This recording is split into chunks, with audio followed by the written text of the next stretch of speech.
Pernah kepikiran gak sih, kenapa ya tahun baru itu selalu dirayakannya pas tengah malam? Ternyata nih, di balik pesta kembang api itu, ada dua cara pandang yang beda banget soal waktu itu sendiri. Yuk kita bedah bareng sebuah gagasan menarik tentang ini. Oke, jadi ceritanya gini. Semuanya berawal dari pengalaman yang dramatis banget. Yang dialami oleh Syekh Imran Hussein. Coba bayangin, beliau baru aja sampai di Cape Town tanggal 31 Desember setelah perjalanan jauh. Capek banget, jadi langsung tidur. Tiba-tiba, tengah malam, beliau kebangun gara-gara suara yang disangka rentetan tembakan. Tembakan itu ternyata bukan revolusi, melainkan gemuruh kembang api tahun baru. Tapi justru dari insiden salah paham inilah muncul pertanyaan yang mendasar. Kenapa sih hari baru harus dimulai tepat di tengah kegelapan malam? Nah, menurut Syekh Hussein, perayaan jam 12 malam ini bukan sekedar pesta.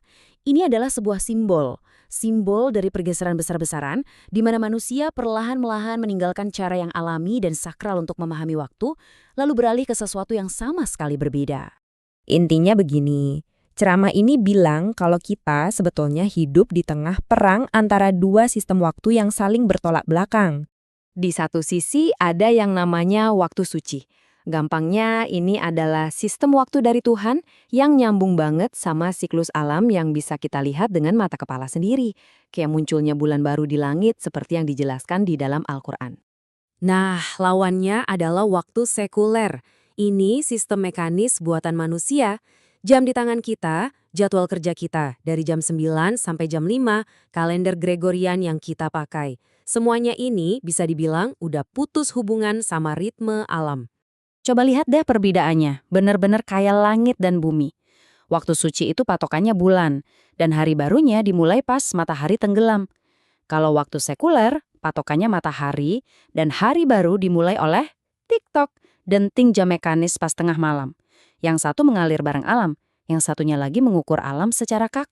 Syekh Hussein berpendapat pergeseran dari waktu suci ke waktu sekuler ini bukan kebetulan loh. Ini adalah sebuah proses penggantian yang bertahap yang beliau sebut sebagai sebuah kerusakan atau korupsi terhadap waktu yang suci.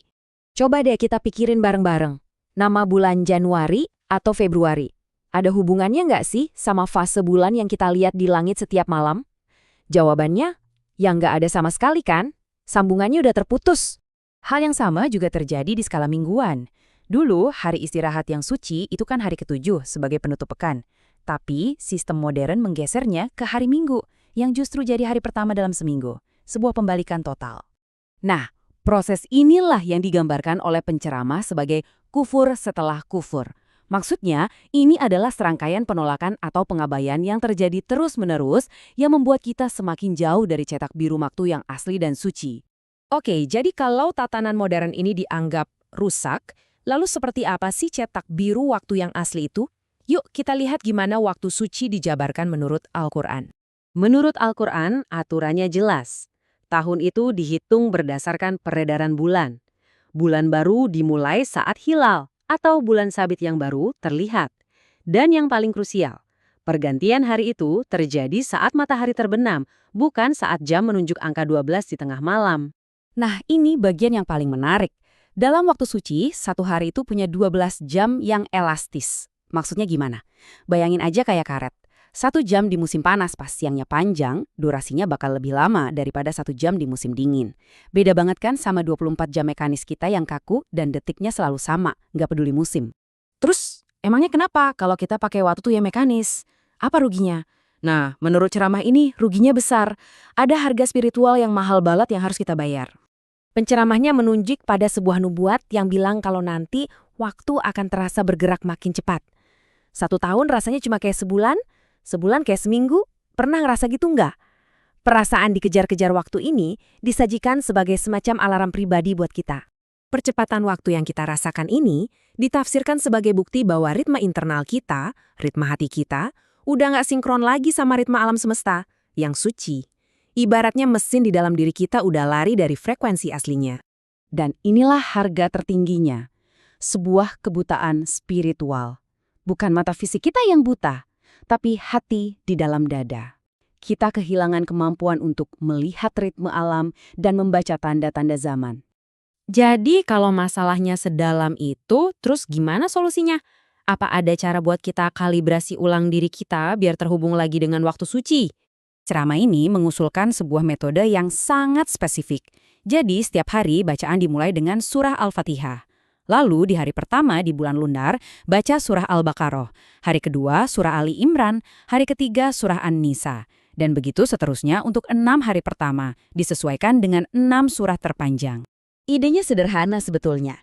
Dengan sengaja menyelaraskan bacaan harian kita dengan siklus bulan, kita itu secara perlahan-lahan lagi menyetel ulang jam internal kita. Seperti mencari frekuensi radio yang pas, kita mengkalibrasi ulang diri kita supaya kembali selaras dengan ritme suci alam semesta. Nah, kita akhiri pembahasan ini dengan sebuah pertanyaan untuk kita renungkan. Mungkinkah cara kita memandang waktu, sesuatu yang mungkin kita anggap sepele, seperti jam di dinding atau kalender di meja, sesungguhnya adalah kunci yang bisa membuka, atau sebaliknya, justru mengunci kemampuan kita untuk melihat dunia dengan mata hati kita?